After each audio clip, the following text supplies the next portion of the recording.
453จักปีนะ453 4 แม่น4 5 3 4 5 3 354 453คือสิมาต่ำแต่เนาะบาดอายุตั้งแต่30ปี50 40เฉพาะอ้ายนี่ก็37 38เลยซ้ำนี่ก็สิคุยติ กำลังดี กำลังดีบอกไปอีกแล้วบาดสบายดีสวัสดีพ่อแม่พี่น้อง FC ทางแพงเบิดสุขุสุคนเบิดสุมองสบอนเด้อพบๆช่อง YouTube บ่าวลาวพาเพิ่นคือเก่า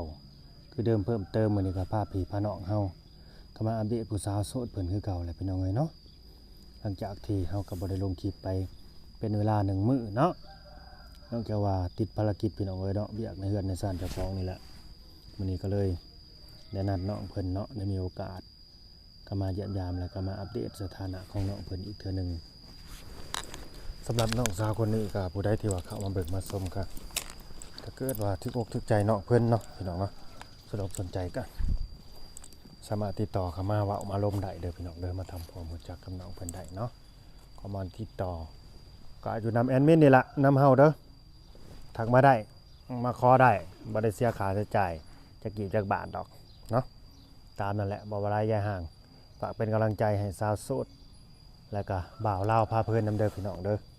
เนาะปะบ่ระยะห่างไปพบไปเพาะกับน้องเพิ่นอีกครั้งหนึ่งพี่น้องเนาะเป็นจังใดเปิดผ้ามากันดิเนาะมาเจอกันอีกเทื่อหนึ่งอีกครั้งหนึ่งกับแมนเพื่อนนี่ก็ผู้เจ้าเขานี่มีลายเพื่อนพี่น้องจนบ่มีคนอยู่ไปลึกอีเราเฮ็ดลายหลังขนาดเลยเพื่อนนี่กันสบายดีเนาะสบายดี ก่อนอื่นก็สบายดีก่อนเนาะกินข้าวอะไรบ่กินข้าวกินน้ำแล้วกินแล้วกินกันหยังแกงทำไมกินแต่แกงไม้บ่จักจะว่าจ่อยพร้อมเอาลงเลยแม่นหรือว่าแนวใดกินแต่แกงหน่อไม้ก็เลยจอยผอมหรือว่าเมื่อยเฮ็ดเวียกบ่ เหมือนดำนาแน่แล้วอะไรดำนาแล้วล่ะอีหยังกัดบ่าบ่โซไหลบ่ดึงลงอีกดูหาน้องหลาว่ากันว่าสิโซก็ดึงลงอีกซะมันเห็นบ่คักแท้นะ FC เฮาก็สิก็เรียกว่าก็เรียกใดๆตาสวกตาสีใช่อยู่นั่นน่ะอันนี้แหละพี่น้องไอ้ผู้สาวโสดปกติแล้วก็บ่น่าเชื่อได้ว่าน้องเพิ่นสิของโสดมาได้โดนปานนี้ถามว่ามีบ่คนทักมาจิมาคุยนะมีคนทักมาบอกหักอยู่บ่คนที่คุยหั่นนะบ่มีจ้าบ่มีติเขาคุยแบบใดซะเขาทักมาเขาถามไปแบบไหนถามมีแต่มีแฟนแล้วบ่อ๋อจีบได้บ่มีแฟนแล้วบ่มีแล้วโอ้คือสมมุติว่าเขาถามว่าน้องหลามีแฟนแล้วบ่นี่มีแล้วโอ้ยอายมาซ่าเกินไปเนาะแบบนี้ประมาณนี้นะมีแล้วบ่อยากมีอีกบ่นี่นะทำนองแบบกดที่มาจีบนะแต่บางคนก็บ่ว่านั้นขนาดมีแฟนแล้วก็เขาว่าได้สบายนี่โอ้ยเขาสิว่าแล้วเนาะมีแฟนก็มาเปิดใจอยู่มันก็มีหลายกรณีเนาะแม่แต่คือตอนนี้ก็บ่มีเลยเนาะบ่มีคันไปอยากฮู้ว่ามีบ่มีก็ทักมาหาน้องเพิ่นเองพี่น้องเอ้ยสิได้ฮู้ว่ามีหรือบ่มีนะแต่เฮาก็ยืนยันให้แหละคือสิบ่มีพี่น้องเอ้ยคันมีเนาะก็คือสิบ่ออกมาเปิดใจคือว่าหั่นล่ะเขาก็หายเลยเนาะคือสมมุติเนาะแม่นคือสมมุติเขาฮู้เขาเห็นเขาก็หายแม่นเป็นเฮาคือกันพี่น้องเอ้ยเฮาก็บ่ยอมคือกันเขาเจ้าสิเฮ็ดแนวนี้จะต้องเลิกกับข้อยก่อนอย่างประมาณนี้แม่นสิประมาณนั้นเนาะสำหรับผู้สาวโสดคนนี้น้องดิวน้องสาวดิวน้องดิวปัจจุบันนี้อายุจักปีแล้วน้องล่ะ 18 ปีโสดมาจากเดือนจากปีแล้ว เป็นปีแล้วโสดมา โสดมาเป็นปีแล้ว แม่ ฟังกันเด้อพี่น้องเด้อ FC เนาะผู้ใดที่ว่าเขาเอาเบิ่งมาส้มว่าน้องเพิ่นนี่เขาเว้าคำจานี่สิโดนใจถึกใจซุมเจ้าบ่นะบางทีน้องก็อาจจะว่าจาฉะฉานแล้วก็เป็นผู้หลักผู้ใหญ่บางทีอาจจะว่าแบบมีความจริงจังจริงใจ แม่น ก็สิได้ฮู้ได้น้องเดี๋ยว แม่น มื้อนี้เอามาเปิดใจอีกเนาะ แม่น กรณีเปิดใจนี่น้องสิคุยกับเขาดนบ่อยากคุยหนุ่มอายุประมาณจักปี 453 จักปีนะ 453 4 แม่น 45 ฝาก 453 354 453 คือสิมาต่ำแต่เนาะบาดอายุตั้งแต่30ปี50 40เฉพาะอ้ายนี่ก็37 38เลยซ้ำนี่ก็สิคุยติ กำลังดี กำลังดีบอกไปอีกแล้วบาด ซ้ำนี่ก็สิคุยได้พี่น้องเอ้ยกำลังดีเพิ่นว่าก็ลองทักมาเบิ่งบางทีอาจจะมีคนที่ว่าโดนใจน้องหรือว่าน้องโดนใจซุมเจ้าก็มีแบบนี้นะก็ลองคุยเบิ่งมันก็บ่เสียหายดอกคันบ่สมฮักสมหวังก็ถือกันเป็นหมู่เป็นคู่เป็นพี่เป็นน้องแพงกันไว้ แม่นเป็นอายเป็นนอกกันก็ได้ถ้าบ่ได้เป็นแฟนก็ เป็นอ้ายหักน้องหักกันก็ได้เนาะ แม่น จังเลื่อนสถานะก็ได้แม่นบ่ แม่น คันแบบว่ามันหักอีหลีหั่นน่ะ แม่น เปลี่ยนจากน้องหักอ้ายหักมาเป็นคนรักก็มี อืม มันมีอยู่จริงเด้ ขนาดแบบว่าพอหักลูกหักเนี่ยมาเป็นคนหักกันก็ยังมี มาเป็นผัวเป็นเมียกันก็ยังมีได้แบบนี้นะมันมีอยู่จริงพี่น้องเอ้ย นะคะเคยเห็นไอ้เว้าอีกแล้ว กรณีแบบนี้มันมีได้น้องดิวบ่ฮู้ติ กะ มันมีอยู่จริงได้แต่น้องดิวบ่ฮู้ซื่อ แม่น บ่ค่อยเห็นได้ ๆ FC บางคนเขาก็สิฮู้ก็สิเห็นคือกันก็สิจัก50ก็บ่คุยบ่สิเอาแต่30มา40แล้วบ่ อาชีพก็ได้เลี้ยงหนูเลี้ยงเฮาได้ก็พอ เอา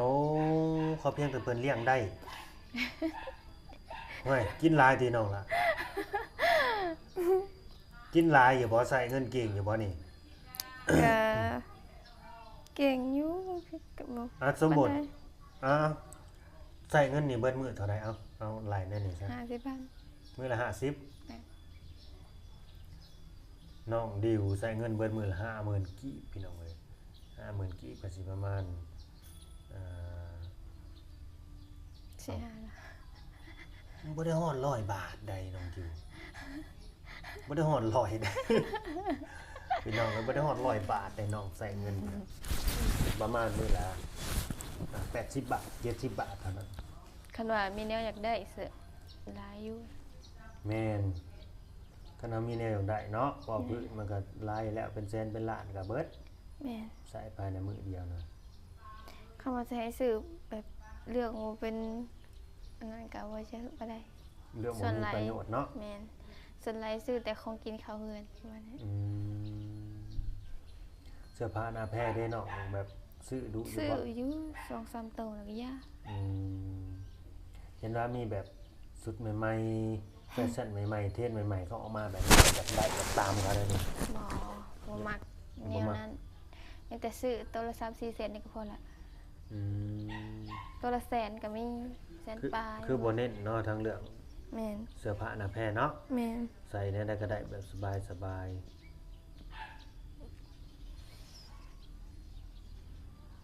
น้องดิวนี่เป็นผู้หญิงตัวน้อยๆคนหนึ่งที่ว่าน่าสงสารกับแม่ในพี่น้องเพราะว่าพ่อแม่นี่คือบ่ได้อยู่นำกันแยกทางกันอยู่นะ แม่น แต่ตัวน้องเองนี่ก็คือคุมื้อนี่อยู่นำไผเอา อยู่น้ำเอื้อย อันเด้อยู่น้ำเอื้อยเอื้อยนี่เป็นเอื้อยพ่อแม่เดียวกันนี่บ่ อืม หรือว่าเอื้อยลูกป้าลูกลุง ลูกพี่ลูกน้อง เอื้อยลูกพี่ลูกน้องพี่น้องเอ้ยเออเอื้อยนี่มีศักดิ์เป็นหยังกับแม่น้อง เป็นน้องของแม่ อืม เอื้อนง่ายๆค่ะบ่แม่นแบบเอื้อนแล้วก็เอกสารนะสาว แม่นๆแต่ว่าด้วยความที่เฮาสนิทสนมกันเนาะ แม่น แบบแต่น้อยนะก็เลยเอื้อยติดปากมาเลย แม่น แต่ถ้าตามหลักก็เอิ้นเกาลาสาว แม่ อันนี้คือเป็นน้องของแม่น้องคิงๆเลยแม่นบ่ ก็ เป็นน้องสาวแม่คิงๆเลยบ่ ก็แม่นเลยน้องสาวค่ะ อืมคันน้องสาวแม่ของน้องคิงๆแหละเป็นละสาวถ้าว่าเอิ้นตามศักดิ์นะ แม่นมีแต่เอื้อนนะสาวเบิดเอื้อนแต่ติดปากแล้วเอื้อนเอื้อยเบิดเลย แม่นก็คือติดปากอะไรแบบเอิ้นกันแบบเรียบง่ายแล้วก็สบายๆนะพี่น้องเอ้ยบ่ต้องยุ่งยากแบบว่าตามเกณฑ์ตามศักดิ์พิสังประมาณนี้นะแบบบ่ถือเอิ้นจังไดก็ได้เอาเพียงแต่ว่า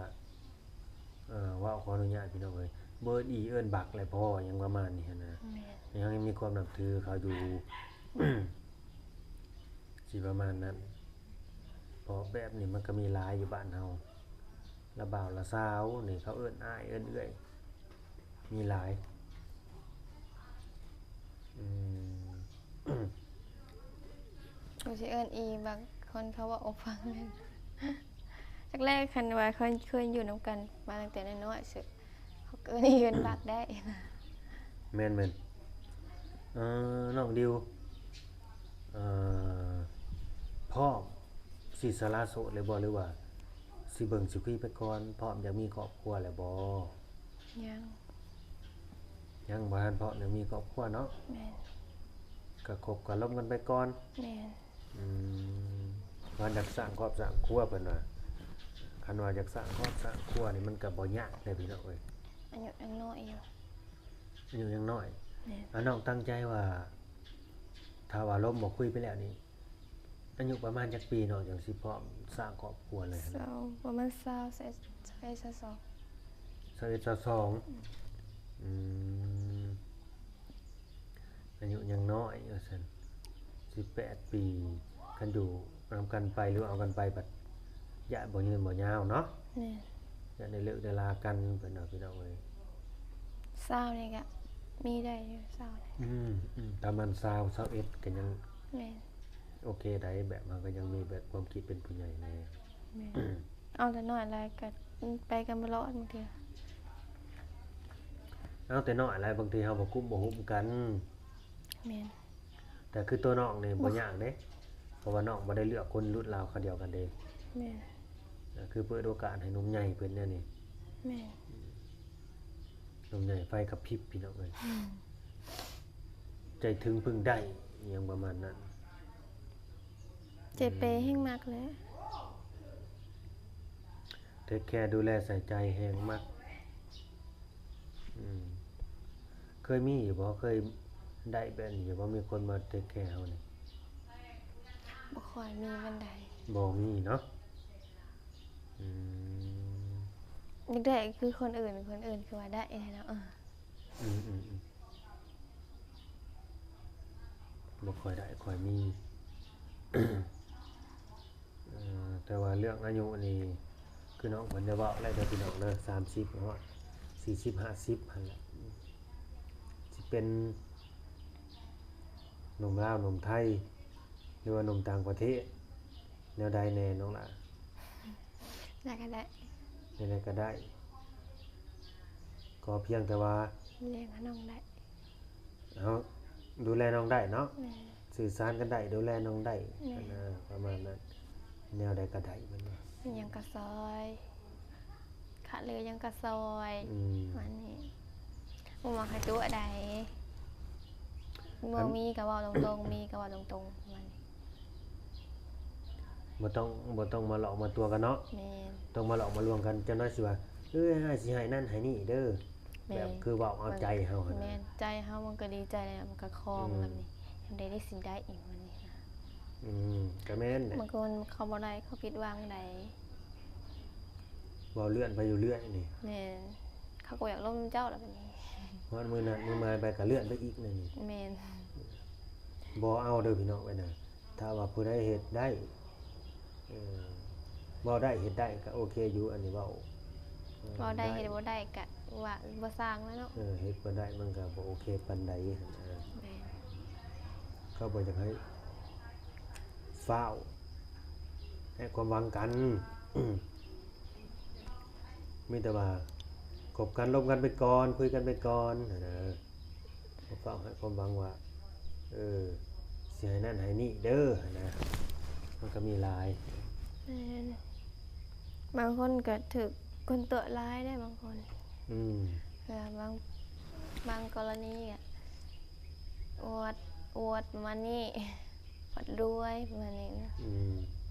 มันก็มีหลายแหละ FC น่ะขนาดตัวเขาเองนี่ยังเจอพี่น้องเอ้ยเจอแบบเขาตัวนี่แหละตัวหน้าตัวหลังอยู่ แม่น คือตัวว่าสิมาหานี่ ตัวว่าสิซื้อนั่นซื้อนี่มาให้มาฝากนี่นั่นเด้แล้วมันก็เป็นการตัวกันแล้ว แม่นคันเว้าแล้วบ่เป็นคำที่ตัวเองเว้าแล้วอย่าเว้าอันนี้ เข้ากับคล้องแล้วเนาะ แม่นมันก็ต้องคล้องแหละเนาะคนหนึงให้ความหวังเขาก็ต้องมีหวังล่ะว่ะ แม่น คันเว้าเฮาก็ดีใจแล้วนะท้าเด้อว่าสิได้เนาะบ้าสิได้คือเขาได้ว่าประมาณนี้แหล้วเนาะ หวังลมๆแรง แม่น ๆหวังแล้วได้ ส่วนลายก็บ่เชื่อลายกว่าแหละ หวังแล้วได้แต่ว่า บางทีบางคนก็อย่างว่าลมเฮาซื่อๆแบบบ่อยากหาอีประมาณนี้หั้นนะบ่หลอกลมเฮาซื่อๆดำ500ยังบ่มี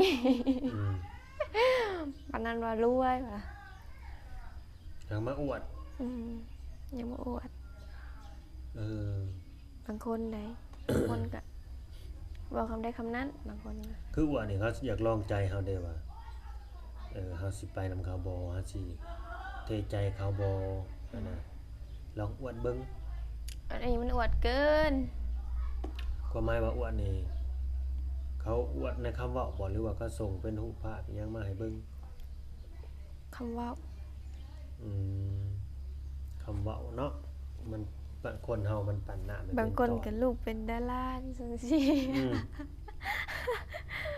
ดาราเล่มขี้แมวเต็มกระดงเนาะ บันแห่งไกลอะไรลูกเป็นดาราคันลูกจะเป็นดาราจะสิมาคุยมาคบในคนแบบนี้นะ แม่นสิ เนาะ ไปรวยแล้วบอกคันเป็น จะก็ฮู้อยู่ว่าเฮาเป็นคนในใดคน สิ ทุ มาก คนยากจะสิโลดโตลงมาติ สิหลุดโตลงมาว่าเอ้ยยังคันเป็นลูก โอ้ เป็น ย ดาราเนี่ยเป็นยูทูบเบอร์ไอ้ซันซี่โอ้ยสิบ่รวยแล้วบ่ บ่คือแหละขนาดนี้ถ้าเขามาหลอกแบบขนาดนั้น แม่น เขามาคุยใส่ แม่นเฮาก็คุยกับซอย อืม คือมีคนอันนั้นเฮาก็ต้องใส่คืนได้ อืม เว้าคืนตัวน้อยๆอันนี้บ่เจ็บเด้อคันอยากเว้า แม่นบ่ เจ็บเขากระดูกดำพุ่นละ คันได้เว้านี่เนาะ แม่น เบิ่งคือคนสิบ่เว้าเนาะ แม่นเบิ่ง คันได้เว้าแล้วก็บิดไปทางข้างเลยแม่นบ่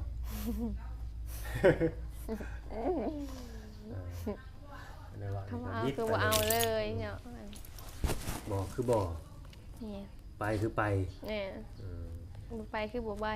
อืม จักหน่อยคือจักหน่อยได้นี่ มักคนจุกจิกอยู่บ่ บ่ยังแล้ว แต่มักคนเอาใจเนาะ แม่นคนจุกจิกกะคันบ่จุกจิกเฮาเลยรอกะก็บ่ปานใดเด้แบบโทรจิกโทรนั่นบางเทื่อเฮาบ่ว่างบางเทื่อเฮาก็ อืม มีเวลาส่วนตัวบ้าง อืม ไปให้ไปหน้ามันมีหน้าแบบโทรจิกเจ้ามันก็บ่ได้ อืม มีเวียกมีงาน ก็แม่นแหละพี่น้องเอ้ย ผู้บางคนก็เฮงไปจักให้วางเลย อยากข้างซ้ายอีกมันแหงโหดก็ไปอีก ข้างซ้ายอีกจะบ่มีเวลาเห็นไปแซงเลยอยากงูไปเบิดทุกอย่างนี่นะ โอ้ ยังเห็นยัง น้องให้ซิดเขาอยู่บ่ซิ สิทธิเขาตรงนั้นแบบเขาอยากข้างซ้ายครับน้องนี่นะ ข้างเวลาน้องว่างน้องก็เวลาบ่ว่างบ่ข้าง อืม ส่วนลายบ่ว่างปานใดดอกบางเถื่อเอื้อยใส่ไปหันไปนี่ให้เด้ก็บ่ได้ว่างปานใดถ้าบางเถื่อก็คันว่าเวลาดำนาจับโทรศัพท์ซ้ำเหนื่อยเมื่อยขึ้นมาแล้วก็อยู่โวนำโทรศัพท์ซ้ำ อืมนอนพักผ่อนดีกว่า นอนพักผ่อนดีกว่าเลยเอาแฮงตื่นมาก็ดำนาคือเก่า อืมการเป็นลูกของชาวนาเนี่ยมันก็ลำบากในพี่น้องเลย แม่ การหน่อยเฮ็ดหน้าแบบยังเฮ็ดแบบคือพ่อคือแม่นะ ปีกายยังว่าไทยนาบ่เป็นปีนี้ลงมือเฮ็ดเองปีนี้ อืมมันมีผู้ชายนะ บ่มีผู้ชายไม่ได้แม่ยิงบันเทือนผู้ชายก็ได้ผู้เฒ่าผู้เดียวนะ อ๋อ เก็บอ่อนๆแอดๆอยู่เห็นเราไทยนาก็สิบ่รอดไทยนาแล้วโอ้ยปีนี้ลงมือไทยเองบ่ซอยังสนยังว่าเป็นผู้ชายเต็มโต อืม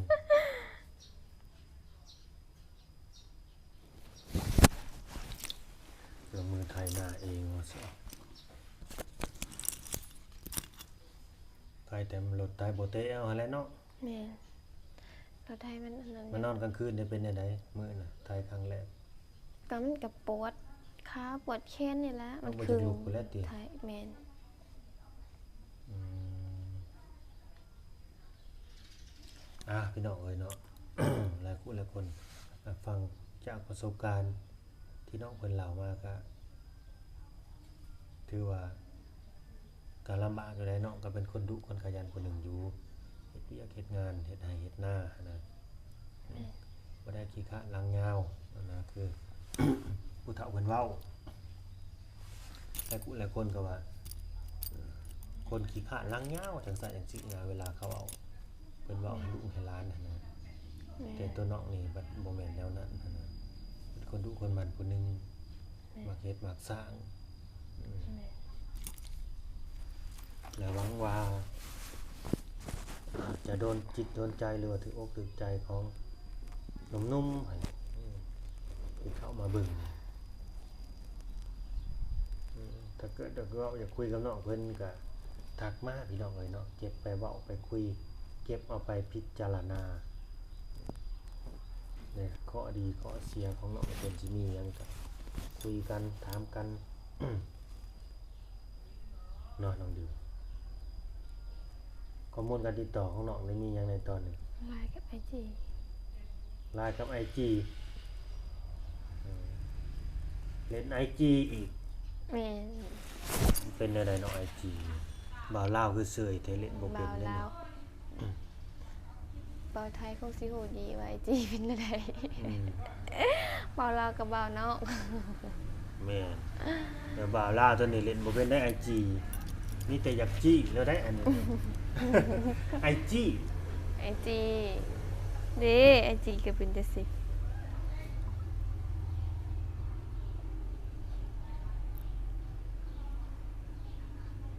นี่ ไม่ได้เป็นคือเฟซบ่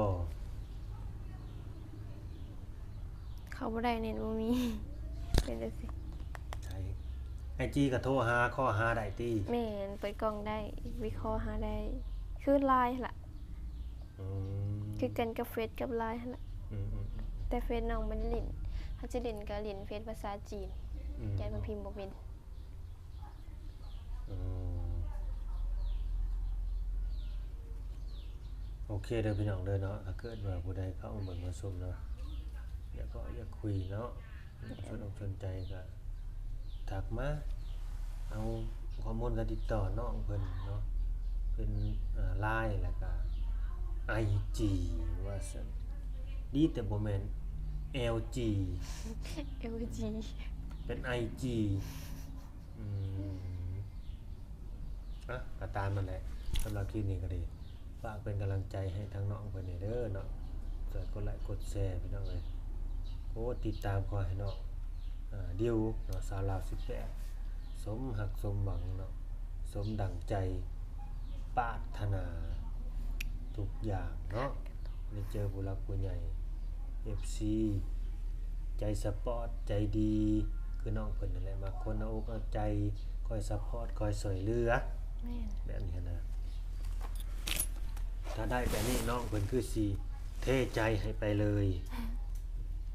รักหมดใจเลย แม่น ลังให้ตายก็ไปอยู่ดี ประมาณนั้น ไปฮอดเพลงเลยนะบาดนี้ เอาเลยพี่น้องเอ้ยเนาะบาดนี้ข้อสุดท้ายนี่ทางผู้สาวโสดนี่เนาะเรือน้องดิวมีหยังอยากฝากถึงหนุ่มๆบ่น้องหลานเราหมู่นุสิได้จบคลิปได้นี่ผมจะฝากถึงหนุ่มๆนะที่เข้ามาเบิ่งเจ้าอยู่ตอนนี้ เป็นอะไรเด้อ หืม เป็นอะไรเด้อ ติดต่อน้องมาได้เด้อทุกคนบอกว่า แม่น ถ้าอยากรู้จักน้องก็ติดต่อน้องมาเด้อ อืม อยากมาเบิ่งมาเห็นตัวจริงก็มาได้เด้อเอาว่า แม่ ไปสิ นหักเดิมทั้งหลายว่าซั่น หืม หักเดิมหนุ่มๆทั้งหลายว่าซั่น อืมฮักเด้อฮักเด้อฮักเด้อหนุ่มๆทั้งหลายซะบ่ โอเคพี่น้องกันเด้อสิได้จบคลิปไปซ้ำนี้แหละเนาะเพื่อนหลังนี้ก็เป็นเพื่อนพี่น้องเนาะบ่เป็นเพื่อนของน้องเองเนาะ เงินน่ะ มันตั้งแต่เฮาเข้ามา